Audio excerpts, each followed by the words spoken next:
I am super pleased to be here with Mr. Sam Olekama. You are a parishioner at Redeemer's Chapel. Thank you so much for being here, and I'm really excited to hear about Redeemer's Chapel and why it's important. So the first thing that I want to know is, what is it that helped you to find this church? How did you come to know the church? Chris, thank you for having me on this show. The first time I heard about this church was actually through a friend of mine, my co-worker. He came to me one of the evening when we are working at the downtime. I work at the Maryland Correctional Institution. I'm a correctional officer by profession, by the way. So this officer, a friend of mine, came and told me, you didn't know what the news in the town is? I said, what's going on? Because we share information and we kind of gist each other. He said, Pastor Kobe has opened his own church. And on the first day of the church, over 1,000 people showed up for the ministry, for the church. I said, wow. Chris, I know you don't know the background a little bit. This is a pastor, a resident pastor of Winners Chapel in Maryland. And there is some kind of a misunderstanding between him and the management of the Winners Chapel or the overseer in Nigeria. So they forced him to resign. And when he resigned, he formed his own church. And that was what my friend was telling me. He said there was a spontaneous amount of sympathy and a lot of crowd wanted to support him by joining his church. That was why he told me he's a boss in the town. 1,000 people starting a church on day one he's never heard of. He told me, I said, I'm gonna go and experience myself. I'm not gonna hear only, let me go and see. That was how I heard about this church, Chris, for the first time. And so what was it like the first time being there? You were there the first day that they opened? Yes, I went. No, I wasn't the first day because they already opened before my friend told me. But the second service, the second Sunday, mind you, they didn't have a location. They were jumping. They were jumping from one spot to the other, but something from new. When my friend told me, then I decided to inquire where the next service is going to be. They told me. I went to the second one, and Chris, it was marvelous. There is no space. It was in a single word, let me say, wonderful. That's how I explain it. And so what was it that was wonderful about it? Was it the people, the pastor? I mean, it must have been a lot of different things that really connected you when you went there the first day. Yes, it's a lot of months. A lot of both and not. Let me share a little bit, Before then, I was worshiping and in another church. And Chris, if I may give you a little bit of background, in this Maryland area or Washington, D.C., Virginia metropolitan area, majority of the African churches are predominantly Nigerian-led pastors and mostly from one particular tribe called the Yoruba tribe. I've been virtually to several churches. I mean, I can tell you I have been to up to 7 different churches, and all these 7 different churches, their pastor is a Yoruba and from Nigeria. And for the first time in the history or in the making that a man in the name of Pastor Kobe, that's the name of the pastor of this Redeemer's Chapel, the one that I was telling you about, was able to start a church with a very large congregation. And that people have a lot of empathy and feeling to support.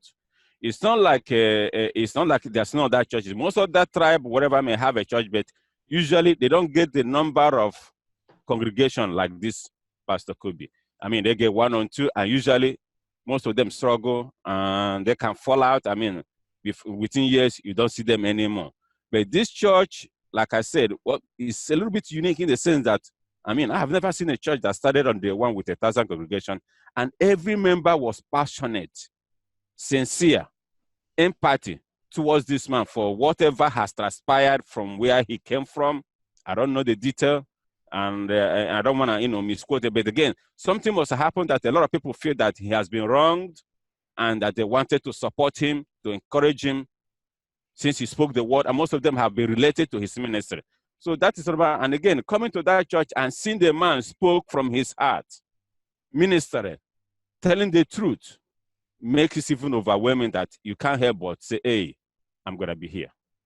That's a little bit of, in a nutshell, if I may tell you, what makes me to, say that, yes, this is a very wonderful experience, and I'm gonna hang in there. I'm gonna stick to this church. Well, and the thing that I think is also interesting is that there may have been this initial sense of maybe Pastor Kobe was wrong or it shouldn't have happened the way that it did, but that feeling is got to be replaced very, very quickly by something that Pastor Kobe has that's from the heart and connects with these people, with all of you, in a way that you want to absolutely be there, look forward to it, I imagine. Correct. I think you are right. This pastor, from what I read in the past about him, is a prayer warrior. And he has been in the ministry for so long a time. And he has done a lot for people. He has sowed into people's life.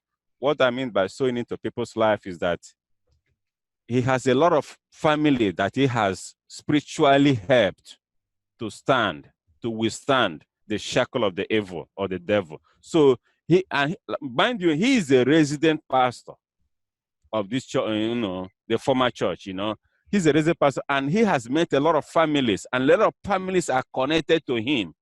I mean, they know him. They don't know the overseer in Nigeria or whatever, They know who spoke the word to them and the faith of the word. I'm not going to say he's Jesus, but when he speaks to you, he speaks from his heart, and you see results, and he speaks the truth.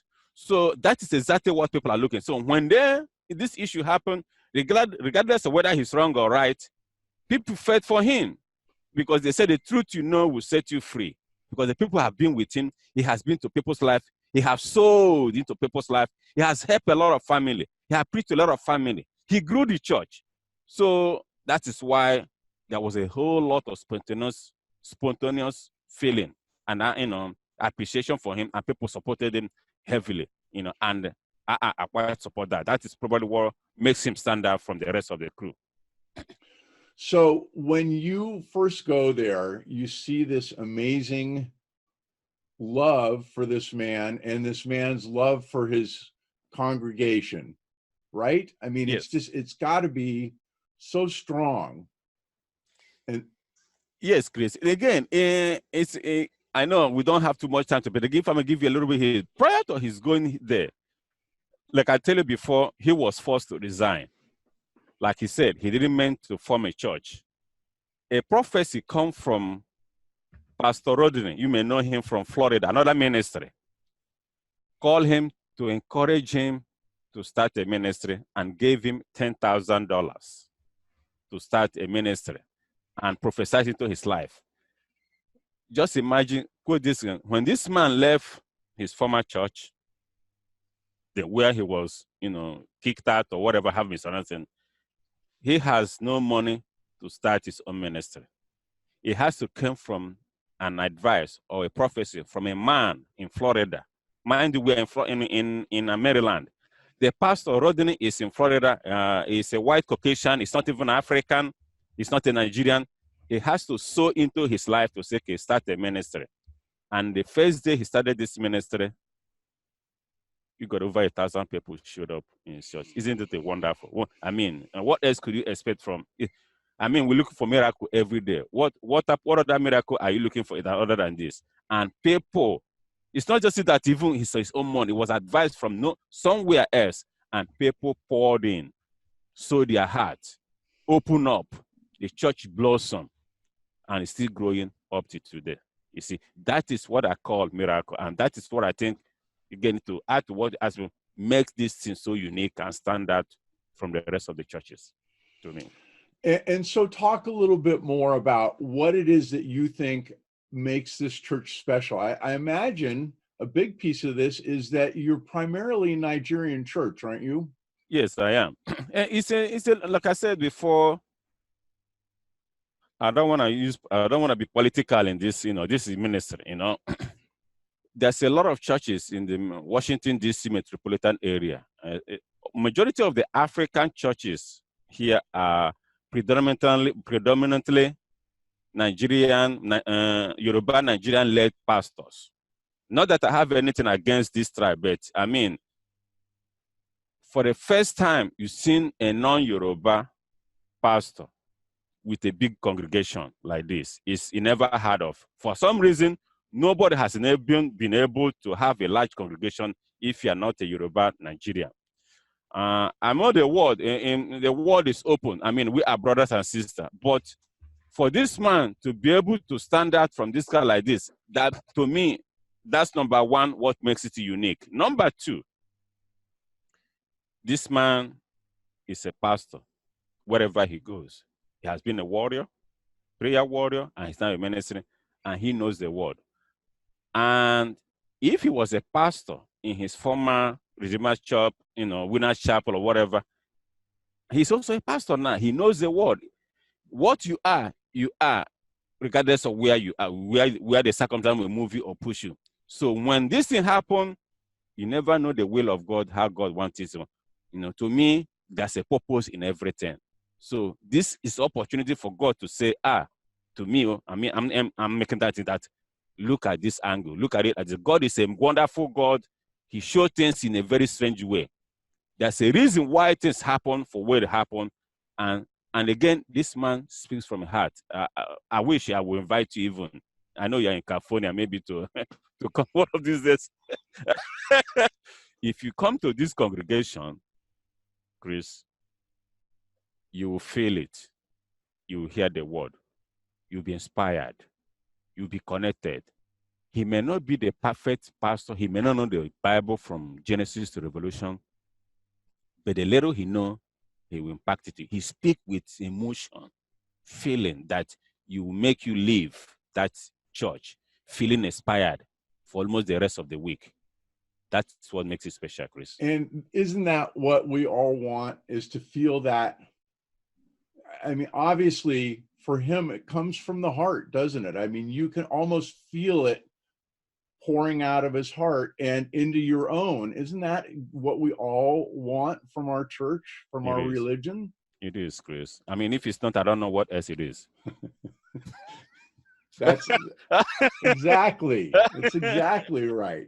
So when everybody comes together, what's it like? It's got to be, I mean, even before you see Pastor Kobe, it's got to be a pretty special experience.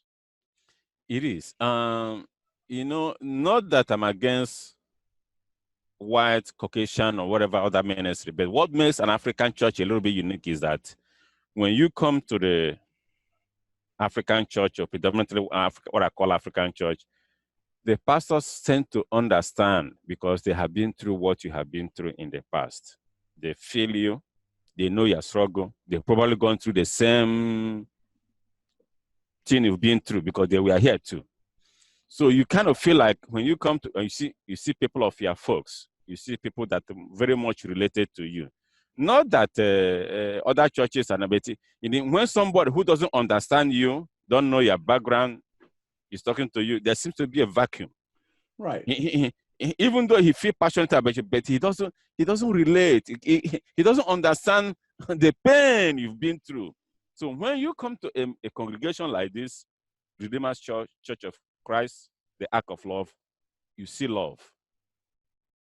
You see people of the same struggle with you. Those you are better off, those are better than you, and you can relate. You get that overwhelmed because this place, a lot of people are struggling, a lot of people are lonely, most are depressed. For the first time when you come to this gathering, you feel like you come to your folks. The energy, Bob Prato says vibration. The energy generated in that environment is very inspiring, is very encouraging, is very refreshing, and it uplifts you up to whatever circumstance you are going through, Chris. One of the sayings on the homepage of your site, the website, which by the way is redeemerschapel.org, is seek God, live Christ. And it feels like that's exactly what happens, is that you get to seek God in this at Redeemer's Chapel, and then you get to live it through the week. Man, I want that kind of, and it's not, the thing that I think is really interesting, Sam, it's not motivation, isn't it? It's not like, go out and go get them, killer, you're going to do great. It's all about feeling that connection to who I come from and being able to connect with that throughout the day. It is, Chris. And again, if I may share one secret, I've never shared this secret. Let me share this secret for the first time. Whenever I come to this church and this pastor is ministering, I feel so much inspired. I get ideas. You see, you know, there's a saying that says, nothing ever happened without inspiration. This man, this minister, this pastor, when he speaks the word, I feel connected. He speaks from the heart. I mean, I've seen other churches, Chris. Name me, I've seen other pastors. For the first time, I see a pastor that speaks from the heart. He cares for you. He wishes he's gonna take the pain away from you. He knows what you are going through because what? He has been there. He's not talking to you, oh, okay, do this, and Father, preach the Bible, whatever, go home, have a nice day, drop your money. He feels you. You understand. He wish he can make a wave a magic wand and everything will disappear. You get connected. It's not that somebody, I mean, anybody can pick a Bible and start preaching. That's not, as long as you can read English, you can read it in the Bible. But he makes you understand. He like I said severally, he may not know too much about the details, but the little he knows about it, he will share it with you in love. That is what I agree with you, Chris. That is what Christian. See God and live Christ. When you see God, you seek his ways, you seek his ministry, you seek his guidance. You kind of feel inspired because with God, everything is possible.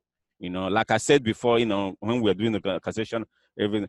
You see, when you have the courage that you have a praying pastor, it's just like when you are back then when you are home, when your father is strong or when your father is at home, you go out and make any kind of issue because when things happen, you run to your father. My father will take care of it.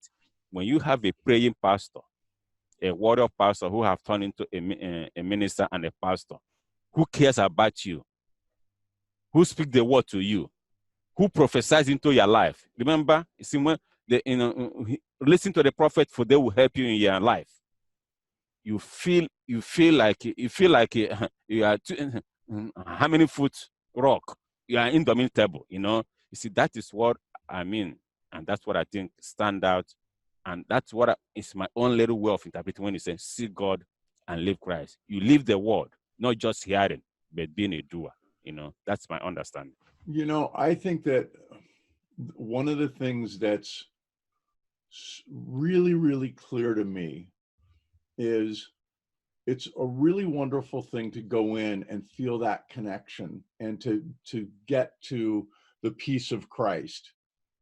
But you, and I imagine so many of the congregation, live that. Look at you. There's no question in my mind that what you're speaking from is completely from the heart, isn't it? It is, Chris, and I cannot say it enough. The church has have helped my life. It helps me in a lot of ways. Every time I go there, like I said before, I feel inspired. And inspiration is everything in life. Anything you can't do nothing unless you're inspired. Even to wake inspiration is the beginning point of every achievement, according to Napoleon Hill. Yeah. So I feel inspired. I get ideas. I feel supported. I feel like I'm with the family. One thing you may not notice that most of us who came from Africa, no matter how successful you are, there's still a vacuum because you left a lot of family back home. You still feel the distance of, being home. So when you come to the church like this, you feel connected. And again, coming to the church that started in day one with 1,000 congregation. So let's talk about that. Talk about a person coming to your church for the first time. What is going to happen when they walk in the doors? How are they going to feel? What's the kind of response that they're going to get? Okay, I can tell them now. If you are coming to this church and you're gonna be loved. I mean, if nobody has hugged you before, I'm telling you now, somebody gonna hug you. You're gonna be overwhelmingly loved and appreciated, and the pastor is gonna be praying for you. And again, the pastor gives gifts to every new member.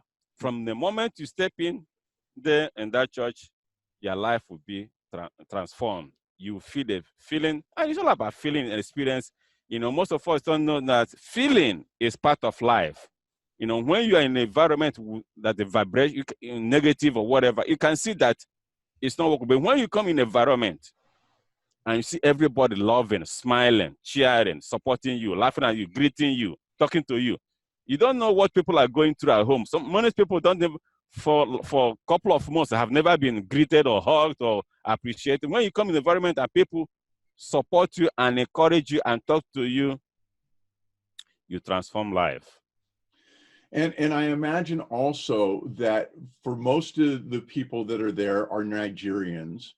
And so you, as a Nigerian, if I come to this church, not only am I getting the seek God and live Christ message, but I'm also able to be with people who have such a keen understanding of what I've been through, especially if I've come to this country from Nigeria. True, Chris. Actually, for your information, the pastor is not actually from Nigeria, even though there's a lot of Nigeria in the church. The pastor is actually from Ghana. And we have a lot of members from different parts of the world. Every country is represented. But why I'm calling it African or whatever is mainly because majority of the people are predominantly people that immigrated from Africa to here. So I lost track of your last question. What is your question again? What did you ask me? In terms of a new member coming to the church, it's got to make such a difference that they're surrounded by fellow Africans who have all been through a very similar. Oh, yeah, absolutely. Like I said, the pastor is a Ghana. I'm from Nigeria. There's other pastors there, supporting pastors who are from Ghana, Nigeria, Guinea, Cameroon, you name it. So it's like variety of nation coming together in one purpose. So it's overwhelming. You know, like I said, when you come here, you're going to find somebody like you, somebody that are better than you, somebody that you are better than, and you're going to find your equilibrium. It's all about finding your niche, and somebody will support you. If, as far as I know, I spoke to the pastor. I pick a phone, I call him any moment of the day, he answered. For the first time. Other pastors, you can never even get hold of them. You know, I call this pastor, I call midnight, he picked the phone and answered me. Imagine what it means. And I'm sure 1,001 other people are doing the same thing that I'm doing, calling. For him to be able to respond like that, you know, that means he sold his life for the ministry, for the cause. And on top of that, not only do you have the minister, but you also have each other. I mean, what a fabulous way to have a support group of people who understand you, want to live the life of Christ to the best of their ability, and all have each other. Chris, if it's not, I don't know what else it is. That's what everybody should need. When you say church or a ministry, that is what I call church. Yeah. It's not just funny word church. It's the church you go and get your life transformed positively. And so that you can go out to the world and make a difference in every other lives and touch other people. Remember, when you get inspired, you take it with you. You know, if I may put it, when you have a positive vibration, it's not selfish. As you go, you share it everywhere you go because it becomes very contagious. When you are happy, I don't know if you notice, I'm sure you must have noticed, when you are happy, you remember, you share the happiness along the way as you go. People be like, hey, because you are excited, you're happy. Likewise, when you are negative, you share your negative. Everywhere you go, you'll be fighting, struggling, quarreling. It's the same. You are not going to be any good at sharing negativity. but you really do. I mean, Sam, I feel it. I feel like you get to live this on a day-to-day basis and not just have it be a check-in on Sunday and hope that everything goes well the rest of the week. And having that leadership of the pastor has to be such a gift, that because it allows you to live that inspiration throughout the week. It is. And it's also got to be about, I mean, I imagine when you walk into that church, that it's almost like you lift a lot of the baggage that you've carried and are able to put it aside and feel uplifted. And it's not motivation, is it, Sam? It's not just like motivation or whatever. No, it's speaking from the word of God. It may be, even if it's motivation, still it's part of it. But again, it's not just speaking. Like I said, I'm old enough, Chris, to know that to differentiate between a flimsy word from the mouth and the word that comes from your soul or from your heart. You know, every time I listen to people speak, and I'm very good in this, or I've been to other ministers or whatever, I'm not just listening to the speaker.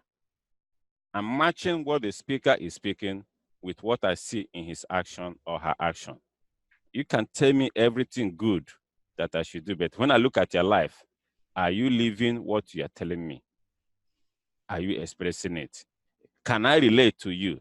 Sometimes even I give them a raw test. I mean, I'm very good, to see whether what this man is saying. Some of the churches have been in the past before I made this pastor, Pastor Kobe. Sometimes they won't even like to see you. Some of them are so funny that you can feel it as you walk into that this is not a place to be. It's all about, and again, we are very little bit, if I put that, mostly people from Africa, we tend to be a little bit tribalistic in our way, on trying to, some kind of segregation or trying to pin two people on our way. But that is one thing different from this church, Redeemer Church of Christ, the Ark of Love. It's not a tribalist. Like, remember what I told you before? Every church I have been in the past is a Yoruba-led pastor. And because it's a Yoruba-led pastor, every congregation, every member there that is a Yoruba tradition or native or indigenous, they tend to feel that this is their church and they will do whatever they like to do and get away with it. And sometimes the pastor will ignore it. But this is different in this church. Let me give you an example. This pastor even has to dismiss one of his immediate pastor because of some irregularities that is not supposed to be. For the first time in a ministry that I came, that this pastor was able to stop premenstrual and inter-membership sexual relationship that degenerate and that are sinful. He put a stop of it. And so far, he put in a stop of it. He may not know the secret of what people live in, but whenever he hear information, he investigates. He tried to purge corruption, sin, to the extent that he can prevent. I mean, we all are sinners, we understand, but regardless of we all are sinners, you cannot come to church to corrupt the members of the church or bring your outward living or whatever to infect other people who are trying to live spiritually and live pure. So he stands for the truth, he stands for the word, and he mean it when he said it, because I see it in his action. But I'll bet you that the way that he does that every single time is through love. Our church is Ark of Love. Absolutely, Chris. You nail it. It's all about love. So, any chance that you're leaving this church? What is your making? What will you say? I ain't going nowhere. This is a good place to be. It is. And that is why I'm sharing it.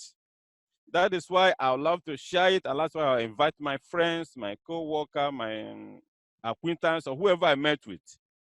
Just don't take my word for it. Come and experience it. I mean, don't believe me. Just come one day and compare and contrast. And that is why, you know, I would like to, I want you to, even Chris, if you can, I know you are very far away off. Whenever you're in this area, come and see what Sam is speaking on this, in this interview. I'm telling you, if I'm out that way and I'm there on a Sunday, you can bet I'm going to be there, and I'm going to be feeling the love that that church has, because I know that's what's there. You express it so beautifully. And we all know, especially for Caucasian churches, the numbers are going down. And I think that the biggest reason that the churches aren't growing is because of that, as that lack of from the heart, with love, not judging others, where you walk in and feel inspired in what you're doing. It is, Chris. And again, it's everything you have mentioned. I don't know why the Caucasian are diminishing, but again, it's maybe because of population or whatever. But however, I see, for example, Pastor Benin is growing. Pastor Benin is leading a very large congregational church, and he is also a minister that I cherish. But however, the African churches, especially in this area, because you got a lot of immigration, a lot of immigrants from different parts of the country coming in, there is a need for a spiritual-based ministry, that somebody who can be able to get this ministry, get these souls together, be able to minister to them. And remember, it's all about the word. Pastor Kobe is not, you know, going in their house or whatever and whipping them and doing this. He's speaking the word, and the Holy Spirit will speak through the word and do the job. It's all about ministering. When you minister and speak the right word to people, the gradual change takes effect gradually. Holy Spirit has a wonderful way of doing his things and changing people's life for good. But you got a pastor who is genuine, who stand on the rock, who is not funny, and who is in alignment with Christ to speak that word to you. That is my understanding. Sam, you're amazing. And it's clear that Pastor Kobe and the Redeemers Chapel have had a huge impact on you. I think that the one last question I have is for anybody who's thinking about attending a church, especially if you've immigrated from Africa, but even if you haven't, why is it this is the one that you think for you is the best? Love. We are act of love. When you come, you'll be pampered, you'll be cherished, you'll be loved like you've never been loved before. Come and see. That's all I can say. Just come and experience it. I'll have, and that is why I'm inviting every member of my family, friends, acquaintance, bosses, superior, anyone that I've met in contact to come for the first time. It's an act of love. You see, the act of, the Bible said the act of covenant. We are act of love. That means we are full of love. We are, it's flowing out abundantly. Come and take your share of love. That's how I will answer that question, Chris. Sam Olenkanma, you can be reached at 301-357-9007. You're with the Redeemers Chapel, where they seek God, they live Christ, as is so apparent from what you've expressed on this interview. You can be found also the church at redeemerschapel.org. And also, and I am going to do this, you can go to redeemerschapel.org/media-live-stream and see it happening. And also on the homepage, there's a wonderful piece of Pastor Kobe on the news talking about a mega health day. It is clear that you live your values and the values of Christ. And I want to just thank you for your time so much. Thank you so much, Chris. I appreciate this interview. And like I said before, whenever you're in this area, you are invited to come and worship with us. You know I'm going to be there. Thank you so much, Sam. Thank you. Thank you. Have a blessed day. You too.